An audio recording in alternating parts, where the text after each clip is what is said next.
5th match in a row where Liverpool have won a match in the dying moments of the match. But so many people will sit there and say that this is not sustainable. Premier League champions don't do this. Champions League champions don't do this. They don't. Liverpool do this. 46 games we've won in the dying moments of the Premier League. The next highest is 33. No club does what we do in these dying minutes of matches. And against Atletico today, that was box office. We had Simeone's head explode. We played some of our best attacking football this season. We saw the best of certain players, the worst of some of the others. And as a performance overall, there are positives to take, there are negatives to take, absolutely. But the big thing is, it's 3 points. It's at home. It's Atletico Madrid in the Champions League. And overall, you know, what can you say apart from we just keep raising the tempo for ourselves and the stress levels for ourselves. Look, I'm not naive. This is not sustainable for a whole season. It's just not. We can't do match after match after match of this. But as a team as a whole, as a club as a whole, no team is better than doing this than Liverpool. No team is better at pulling off these late-minute winners than Liverpool. Ajax, literally, Joel Matip a few years ago. You've got Olympiacos, you've got 2005 Champions League final, PSG last season, Barcelona.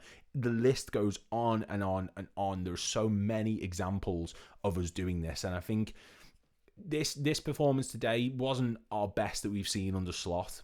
I don't think it'd come top 10, top 15 maybe, but there were a few things from this game that I thought looked great, a few things from this match that I thought looked poor. I'm going to go back to doing the top 5 things that we learned sort of videos, but this is just my quick immediate reaction because there is so much discourse, not just from rival fans, but from Liverpool fans of this whole, you know, late minutes, we've been poor. It's a third game where we've conceded 2 goals in a row, and that's all absolutely right. But picking up the results seems to be the only thing that, you know, matters. We pick up 3 points and it's brilliant, and there are negatives. But that's the first game in the Champions League, in this group stage, league stage, whatever you want to call it, against Atletico Madrid, who we thought were going to come to Anfield, sit deep and not give us any time on the ball. And we set a record for scoring the 2 goals fastest in our European history, with Salah's deflected one into Robbo and then Salah's amazing goal for the second. Isak made his debut, which is incredible. I'd say that was Gravenberch and Szoboszlai's best Liverpool games in God knows how long. They were superb today. Florian Wirtz, I would say that's his best Liverpool game. Jeremy Frimpong, the same for him. There's a lot of positives to take from this. And while it's not perfect, while it's not been the perfect result, that for us is monumental. It's a 5th game in a row we've done it. Van Dijk scoring from a header, which corners have been a big problem for us. And finally, we got something from one. There's negatives, like I say. A lot of things that we saw today from Liverpool sort of, players looked physically up for it, and that's a big, big thing. The first few matches against Palace, Bournemouth, Newcastle, we got bullied. We physically got bullied. We couldn't compete with anyone on the ball, off the ball.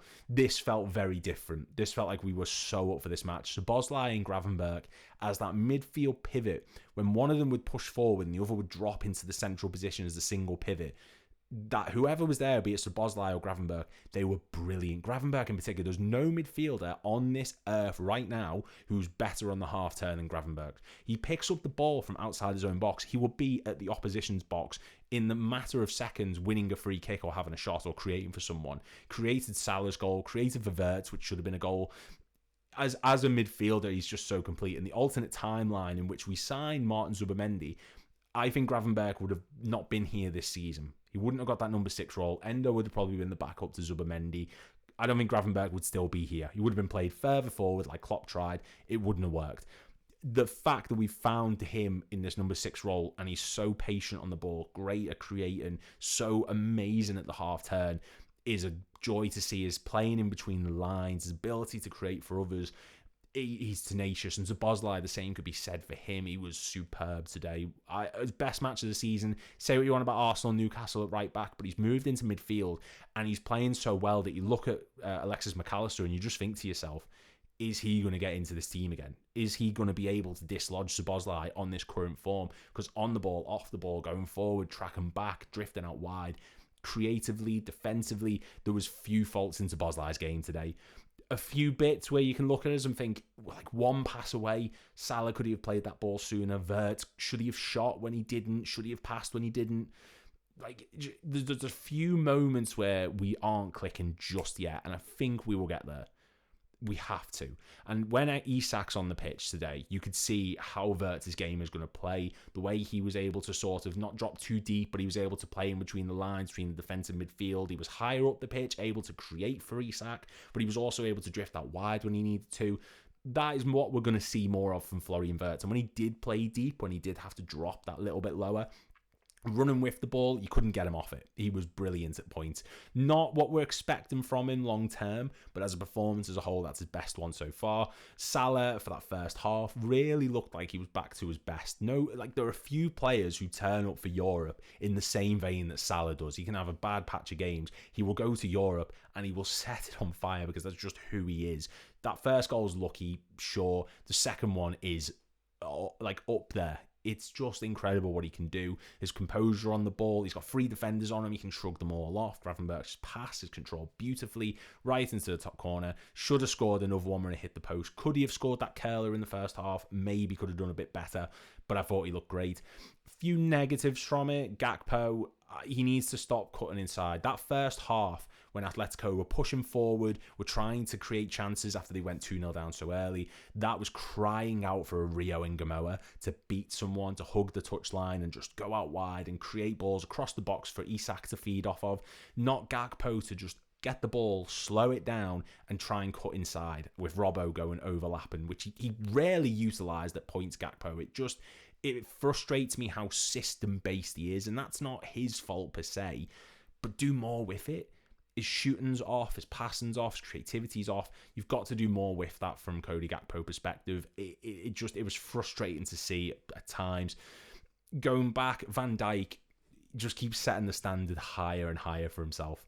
And we look at this, and there will be people who don't credit that performance today with as good as it was, and they will look at it and think, that's standard. That's just what you expect. If any other defender puts in that type of performance, you're looking at it as, oh my God, this is their jumping off point. They're going to get better. That was Van Dijk's just level. That's just how good he is. And he was so good, last-ditch efforts that he was clearing like headers in the box.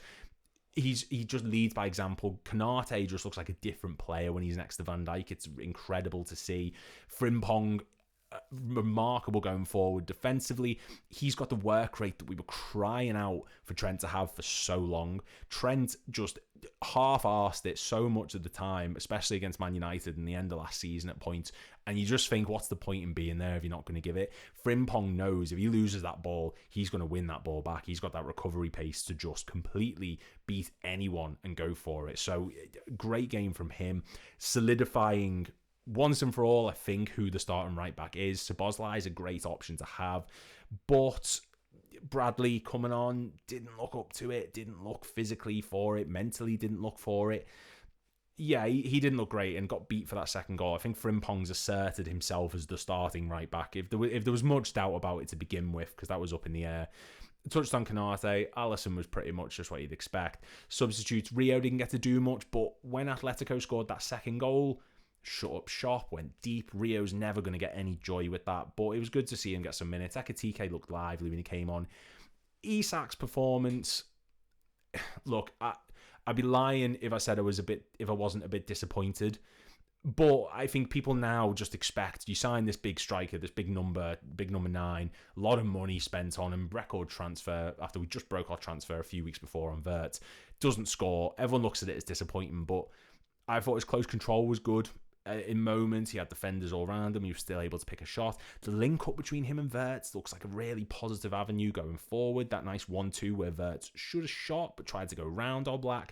There's something there. There's a connection that's going to build. And for Isak, who's not had a pre-season really, going to Sociedad, not training with Newcastle, this was his sort of pre-season to begin with.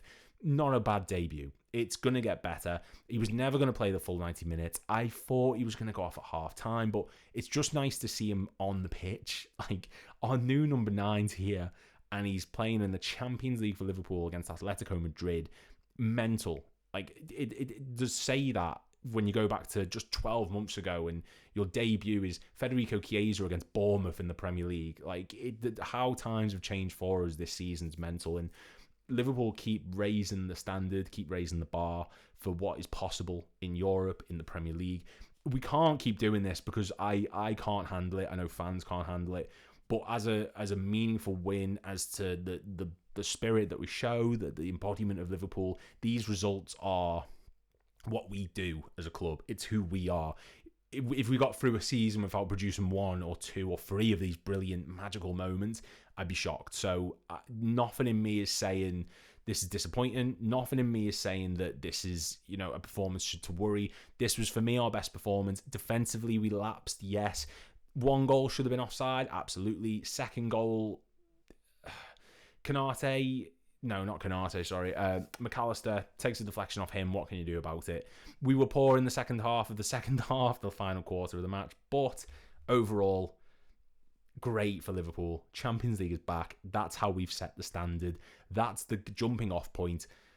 God knows what happens when we play Galatasaray and Real Madrid and so on and so forth, because my God, it's going to be exciting to see. But let me know, what do you think in the comments? Like, subscribe. Please make sure to click subscribe as well. And leave comments down below. The 5 things we learned are going to come back. It's just finding timings for them.